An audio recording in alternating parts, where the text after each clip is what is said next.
நம்ம இன்றைக்கி எஸ்பிஓ ஜாப்ஸில் வந்து நியூ பிளானை பற்றியும் இமெயில் பற்றியும் எப்படி எஸ்பிஓ ரீபர்த் ஆகிருக்கு, என்ன மாதிரி 5 டைப் ஆஃப் இன்கம் என்ன, நம்ம எப்படி அந்த அன்பிளாக் பண்ணுறது அப்படிங்கிறத அந்த வீடியோவில் பார்க்குறோம்.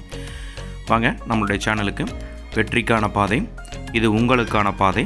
மறக்காமல் லைக் பண்ணுங்கள், ஷேர் பண்ணுங்கள், கமெண்ட் பண்ணுங்கள். சரிங்களா? டிஸ்க்ளைமர்: இந்த சேனலில் தெரியக்கூடிய ஒவ்வொரு கருத்துக்களுமே என்னுடைய தனிப்பட்ட கருத்துக்களே.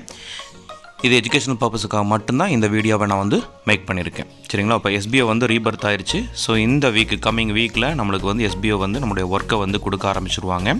ஸோ எந்த மாதிரியான ஒர்க் அப்படிங்கிறது எல்லாமே இனிமேல் தான் அனௌன்ஸ்மெண்ட் பண்ண போகிறாங்க. அதே மாதிரி நம்மளுக்கு வந்து எந்த மாதிரியான நியூ பிளான்ஸ் எல்லாம் வரப்போகுது. சரிங்களா? அவங்க ஒரு 5 வகையான பிளானாக சொல்லியிருக்காங்க. ஸோ அந்த 5 வகையான பிளானில் வந்து யாருக்கெல்லாமே எந்தெந்த பிளான் சூட் ஆகும் அப்படிங்கிறது நம்ம தான் டிசைட் பண்ணுற மாதிரி இருக்கும் அப்படிங்கிற மாதிரி சொல்லியிருக்காங்க. காமனாக ஒரு 2 பிளான் வந்து நம்ம எல்லாருமே ஒர்க் பண்ணுற மாதிரி இருக்கும். மீதி இருக்கக்கூடிய 3 பிளான் மட்டும்தான் நம்ம ஒர்க் பண்ணுற மாதிரி இருக்கும் அப்படின்னு சொல்லியிருக்காங்க. அடுத்து அன்பிளாக் ஐடிஸ் பற்றி சொல்லியிருக்காங்க. ஆல்ரெடி ஒரு நியர்லி ஒரு 90,000 பீப்புள் வந்து ஐடி பிளாக் ஆகிருக்கு. சரிங்களா? நீங்கள் இதுக்கு அன்பிளாக் பண்ணணும் அப்படின்னு நினச்சிங்க, நான் மறுபடியும் எஸ்பிஓவில் கன்டினியூ பண்ணணும்னு நினச்சிங்க அப்படின்னா அவங்க ஆல்ரெடி நோட்டீஸ் போர்டில் அனௌன்ஸ்மெண்ட் கொடுத்துருக்காங்க.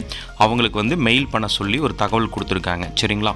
ஏன்னா இனி வந்து ஆட்களை குறைக்கிறதுக்கான வாய்ப்புகள் தான் அவங்க இருக்குது. புதுசாக ஆட்களை சேர்த்துற மாதிரி இல்லை.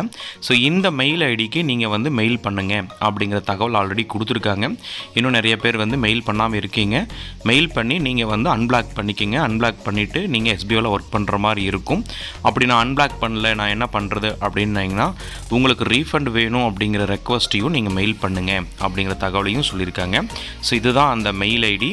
சரிங்களா? sbotvm@gmail.com அப்படிங்கிறதா மெயில் ஐடி. சரிங்களா? ஸோ தேங்க்யூ ஃபார் வாட்சிங். இந்த சேனலை வந்து மறக்காமல் பார்த்துட்ருக்க அனைத்து உள்ளங்களுக்கும் நன்றி. உங்களுடைய கமெண்ட்ஸ் எதுவாக இருந்தாலும் கமெண்ட் பண்ணுங்கள், லைக் பண்ணுங்கள், ஷேர் பண்ணுங்கள். தேங்க்யூ.